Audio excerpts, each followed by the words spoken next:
J'ai entendu de tout, il y a eu du relax, du warox, du waga. Et comment on en vient à se donner un nom comme ça? À se donner un nom comme ça.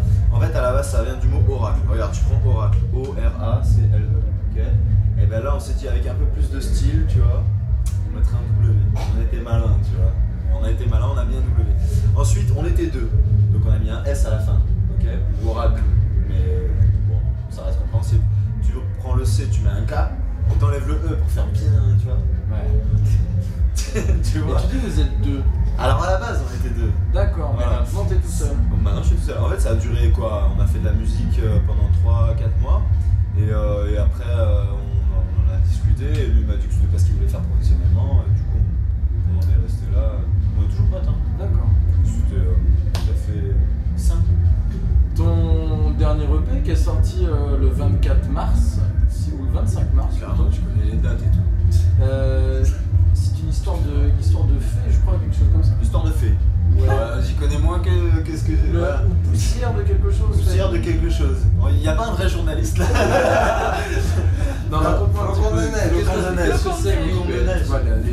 Il y a quand même un côté un peu féerique, même dans ta musique. On n'est pas dans l'électro qui tabasse, on est vraiment sur quelque chose qui est enfin, en tout cas sur cette EP là qui est relativement down tempo, presque chill. Qu'est-ce qui. Bah, cette EP, non, il n'y a que Flocon de neige qui est très down tempo, mais sinon il est à 128, un morceau normal, mais après, tout ce que je peux te dire, c'est que voilà, j'essaie de faire différemment à chaque fois, et différemment, ça peut inclure de baisser le rythme, l'augmenter. Voilà.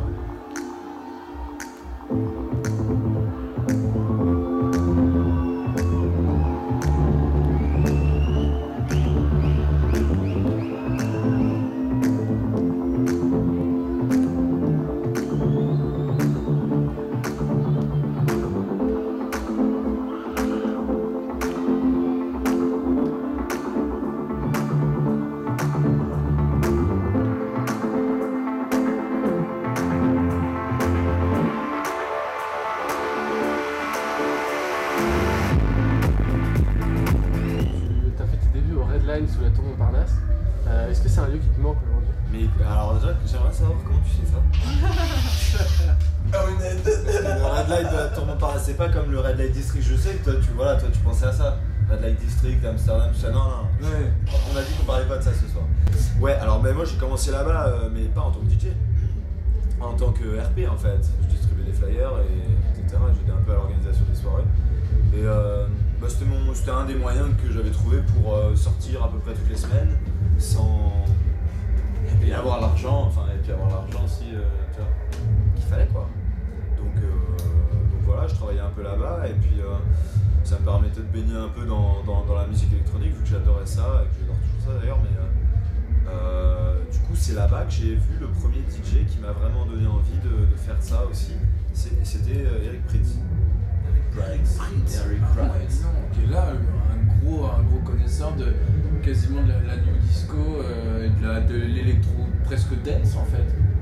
Bah, Eric Prydz non. Et c'est lui qui a fait Colony quand même avec. Ouais mais il a plusieurs facettes. D'accord. Il a fait aussi piano, il a remixé aussi les Pink Floyd. Et ça, c'est sa facette un peu commerciale. Après, il avait un autre projet qui s'appelait Prida et encore un autre qui s'appelait CRSD.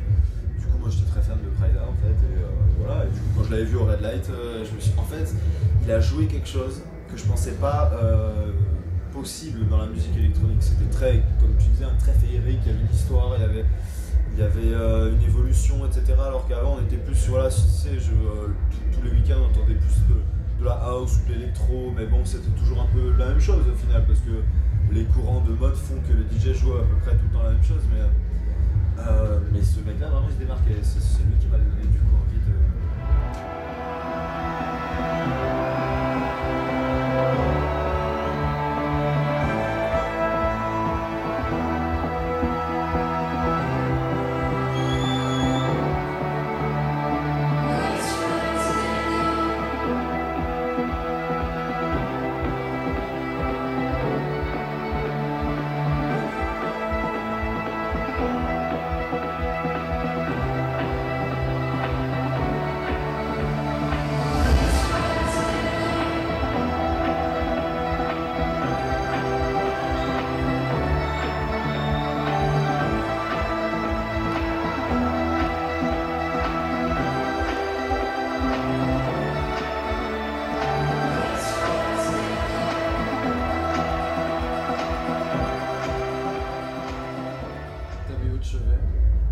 La BO de chevet, j'en ai plusieurs, mais surtout Batman, Dark Knight.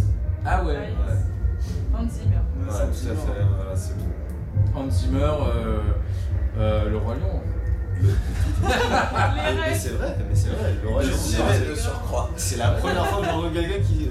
Hakuna Matata.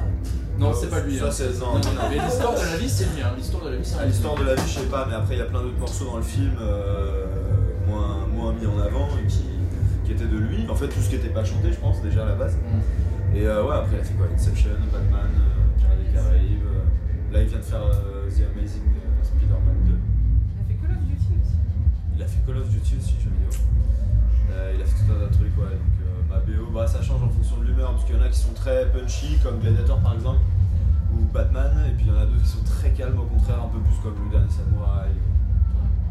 Donc voilà, non, moi franchement tout ce qu'il fait j'aime. Donc je suis très inspiré par les musiques de film, mais pas que de lui, et c'est pour ça que j'essaie d'allier un peu cette émotivité qu'on retrouve dans les musiques de film avec la techno et la puissance qu'offre la techno, quoi. Et ce soir, tu proposes quel film au public de Rennes alors? Ce soir, je vais vous proposer un film inédit qui s'appellera Rock and Solex. Et voilà, je te donne rendez-vous dans 2 heures. Tu vois, à la limite, si tu veux, on pourra le retitrer, on le retitrera ensemble.